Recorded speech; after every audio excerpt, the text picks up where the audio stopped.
I hope everything has been going well for you, as it has been a pleasure for me to make these tapes and to entirely help with this entire seminar during each of the times we've been together.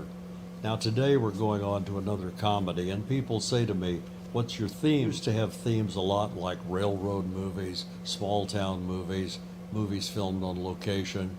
But today, this year, I've been grouping these for the rest of the series by favorite comedies, mysteries, musicals, westerns, and that's called a genre film. What is a genre film? It's the type of movie that has certain conventions so that you know what you're going in to see beforehand. If you go see a movie like All About Eve, that is not a genre film. That's probably going to be fairly heavy domestic drama, general nature, talk about human nature, get serious about, and that's true of Citizen Kane and so many other really basic, wonderful movies. But if you go to a genre film, you know going in what's basically going to happen. A comedy is to make you laugh. A western is to make you cheer for the good guy and hate the bad guy. And within these and mysteries, there are certain norms. Within a mystery, for example, there's usually a great detective. He usually solves the case despite the ineptness of the police. In real life, they're not as inept as any Sherlock Holmes movie made us think. So a genre film is one in which you have a pretty good idea, like going to the movies tonight, yep, we're going to see a musical, and everybody knows what you mean and what the conventions probably are. So the genre comedy is a little difficult to pin down. After all, you can have mixtures. It's a western comedy, it's a spy comedy like some of the spoofs of James Bond.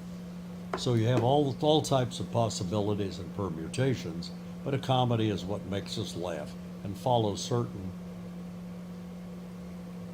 predictable lines, doesn't it? For example, that there be no serious real villain in the piece, there might be a little suspense, and that it be the kind of movie that has a happy ending. You cannot imagine in most comedies having a downbeat ending.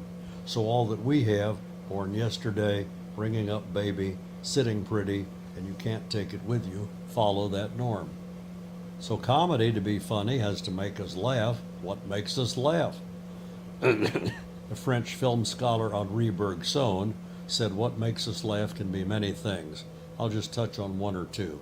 Think about this. If you see the Three Stooges, you may or may not laugh. But if you do laugh, Bergson would say, it's partly because you are now thinking, well, if I were in that situation, I wouldn't be so stupid. So you laugh when Curly, as a cook, tries to cut an egg in half with a big, enormous pair of shearing pliers. You might laugh when he tries to chase a dog in order to get a hot dog for the menu. He does not succeed. You say, well, I wouldn't be so dumb. So there's an elitist sense about comedy, and there's also a socialite comedy, like the Philadelphia Story. But enough on the genre. You know what a comedy is when you see it. Something that makes you laugh, something that makes you go away happy, smiling, glad you came to the pictures, and willing to go back and see those stars again in their next comic outing. If a star comes back in a dramatic picture, he probably won't be as financially successful immediately because people expect a comedy out of Bob Hope. He only did one dramatic picture, Bo James. It was not very successful. Now, our second thing to look for, besides that genre characteristic, Bringing Up Baby, it was the first of what they call, or the basic one, screwball comedies of the 1930s. This meant hell's a poppin', something's going on all the time, people are talking over each other in the dialogue, everybody's shouting, somehow resolution is brought to all this. So when you look for screwball comedy, look for all of that. A master of screwball comedy were Katharine Hepburn and Cary Grant.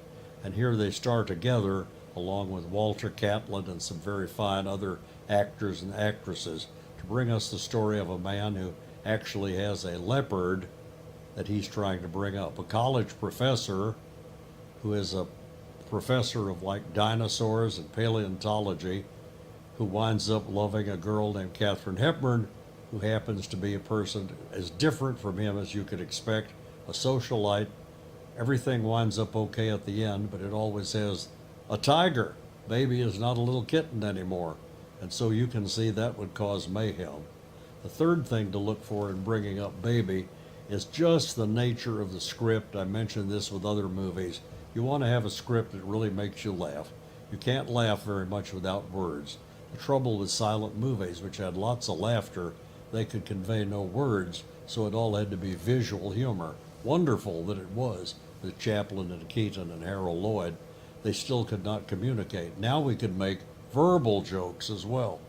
Bringing Up Baby is only made 11 years after the advent of sound in 1927, yet it has everything you'd want.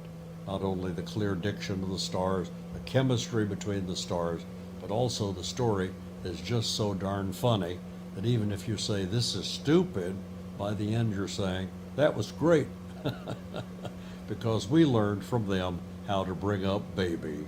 Thank you very much. Enjoy the film.